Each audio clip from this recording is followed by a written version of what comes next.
Hey everybody, Paul from Better Chess. I'm making a video to complement my blog post. I've made other videos before on the Better Chess YouTube page. If you're asking me, I didn't know you had a YouTube page. I actually do. I don't post a lot of videos. I really prefer to write content, but I think a lot of you have asked me, can you post some videos for some of your games to make them easier to consume? And I thought about it and said, okay, maybe I'll start posting some videos on some key games I played, tournament games, and I hope you enjoy them. So here is Game 1 of the 2024 Washington Senior Championship. I am White versus Phil Long. Phil Long is about a 1650 player. I played him last year and lost when he was only a 1450, I think, and he crushed me in a King's Gambit that I initiated, and he had just outplayed me and won very handily. So a year later, here we are. Me versus Phil, and same colors. So let's take a look at the game and see what happened here. Okay, so it starts off innocently enough.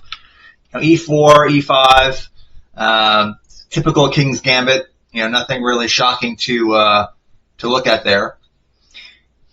So takes, knight f3. This is also mainline theory. Now H4 is my normal response here for the King's Gambit mainline attack or mainline theory, but I play something called the Quade variation, which is knight c3. Not as explored as h4, but sort of a sideline and a little bit smoother, and in terms of being able to create some complexity in the game without having to memorize a lot of theory to be, latest and greatest.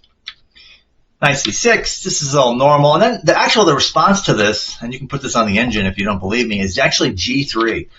Without getting into a lot of explanation, G3 or H4, the whole concept behind this is to prevent the Queen H4 check, which normally if black gets in is somewhat catastrophic to the white position.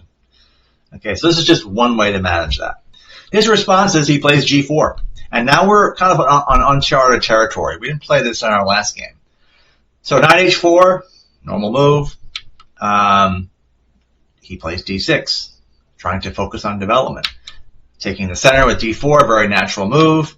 Bishop g7, and now I have a decision to make. So this pawn is about to fall. It's okay because I'm going to win the f4 pawn, but how to win it? I can't play gf. If I do that, the knight hangs, so I can't do that. I can play pawn push. That doesn't look too good because then he plays knight into e5, and that just is not a good approach. So I decide correctly to take on f4. Bishop takes f4. He takes with the knight. And now I'm thinking, what am I going to do here? I got a little bit of a development advantage. I gave a pawn away. Maybe I'll play something like, during the right time, queen d2, right? And then after that, I'll castle long and kind of worry about the game later. So I play the inexplicable queen d2 right away. And then I just realized as soon as I played that, I got to be careful because he has, knight f3 is a potential move here, right? But I'm like, no, you can't do that anyway because the knight's protecting it. And then he hits me with this enormous shot. Queen takes h4, double exclam. Now you might say, well, that's kind of an obvious move, right? He's going to fork you, queen for queen, knight for knight. No. I mean, materially, I'm already down a pawn, remember. And now I'm going to be disrupted even further. So I take it. I could take on d4, but that leads into other issues, but it's still worse for me. So I take the queen. He checks me, king up, takes, and this is starting to look very ugly. Look at these. I have doubled pawns on the h-file, right? I have another pawn here, which is sort of isolated. Now he has more harmony than I do. Look at all his pawns. Nice and fairly symmetrical. I mean, one of them is advanced, but at least they're on the same side. Right? He's got the bishop pair, I have the bishop pair. I'm just worse here. There's no two ways about it. And I'm rattled. I'm not happy. And you'll see that on my play. So, he plays bishop e6, very normal move, preparing to develop, maybe castling long, awaiting events. I wait a long time here. There's a lot of moves I can play. I can play, bishop d3 to protect the pawn, but I thought that was a little passive. I could play knight b5, kind of going here with the idea of hitting this, but then I'm like, it doesn't make a lot of sense. I hang b2, and these one movers don't seem very strong. So I was like, you know what? Let me just try something to liquidate this bad pawn and open up lines. So I play h3. Kind of a semi-question mark move. Plays knight f6. Again, he's developing move to protect things. I take it to try to force matters. He recaptures. I'm just down here, material. So then I play knight b5, thinking, well, look, there is a threat on knight c7 that he has to manage. I'm going to play like c3 and then put the knight on d4 to kind of blunt that g7 bishop. So he plays, I think, the right move. King d7. I play c3, as I mentioned. He kicks the knight. Okay, I want to go to d4 anyway. And then he plays this really strong move. He takes it, giving away his bishop pair. And I'm like, what? I'm going to get a nice center here. Takes, and then he has this. Knight fork, hitting the rook, hitting the pawn, and I'm going to be down another pawn. So I was worse before, probably losing. Now I'm just lost. I'm down. This is too many pawns. And as a result of this, I'll move my king. I'll move my rook first. He'll take. I move my king. And now he's got a passer. This is an F pawn that's going to run. All right, I have these two split pawns. There's just nothing here. The only smidge of compensation I have, and it's not enough to consider equality, is the bishop pair. If I can maintain the bishop pair and create an open line of attack, I might have a draw. That's what I'm playing for right now. But as of right now, I am dead man walking. All right, he plays knight f6. Again, a very strong move. I get knight d5, and he's going to take off the bishop pair. So I thought about this. I'm like, I don't know what else to play here. I got to move my bishop because I don't want him to play, rook to the file, and then I have to trade. So I just said, all right, bishop d3.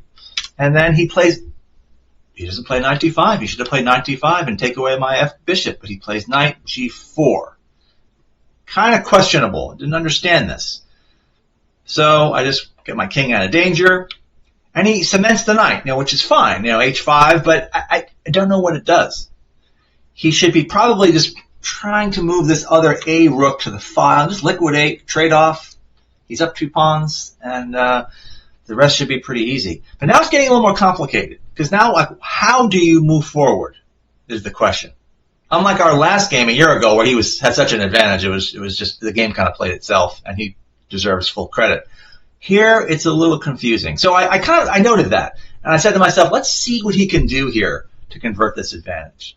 But I'm this close to resigning. I'm on death row right now. I just ordered my last meal. So I'm just waiting for it to come, and I'll probably just resign and say, good game. And it's 0-1, right? So then I said, yeah, I'm going for it, right? Dead man walking. I'm going the caveman attack here. b4. Let's just open it up. And he plays c6, kind of preparing to meet that. And I'm like, hey, all right, a4, let's do it. He plays now rook hg. That's fine, but it's he closed the file with knight g4, so I'm continuing forward. b5. Takes. c5. And here's where it gets a little strange, because he has the ability now, or I have the ability now, to start getting my bishops more active. c5 is really strange. So then I take, and then I play this move, bishop e4, and the position is suddenly dynamically equal. Now, if you look at this b7 pawn is under attack. The b8 square is in trouble, and I'm probably going to win a pawn here and get one of my pawns back. So now a draw might be at hand. So he plays his knight back, but I'm just taking the pawn. It's fine. Trade is fine. I'll fight this as much as I can. And keep in mind, this b pawn is advanced. It's on b5. It's 3 squares away from queening with escort. Right? It's got this as an escort. The rooks might be behind it. My king might come up later. So this is suddenly becoming a problem. And according to Stockfish, the position is completely equal. So I'm going to get my draw. Right? So I trade a pair of rooks. I check him first. He moves. I take the rook. And now I'm going to start pushing this pawn. So he plays rook check. I play king c2. It's not considered a great move. And the reason why is he gets a free check in here with bishop f5. I should have probably played king c1, but anyway. But now I play king c1 to move. And he gets some activity. I play rook b4 to kind of get some lateral movement of the rook. But then I had this move, bishop g5. This pin is very annoying, especially in an ending. But I also have to be careful because he has like rook c5 and stopping the pawn from moving, and I just gotta keep an eye on things. But it looks like it's a draw. Gets out of the pin, smart. And then I decide rook a6, kind of create an X-ray attack here so I can move my bishop for free. And then here's where he goes wrong. He plays knight h7. I think it's the idea to get rid of that bishop, and the idea is once I move it, the pawn hangs on h4, right? Which makes perfect sense. But this looked funny over the board, and I'm thinking to myself, this might be an advantage for me, maybe a winning advantage, right? And the fact that his king is in front of his bishop here, this is also weird, as you can see, and it's just his pieces are not very well coordinated to stop this guy from going forward to the queening square. So anyway, I play bishop quickly back to d2, which is technically not the best move. I should have played something like just b6, ignore it, and continue on. But the purpose of bishop d2 is now I can stop rook c5, right? It prevents that square from being covered. Right? So he checks me, I move.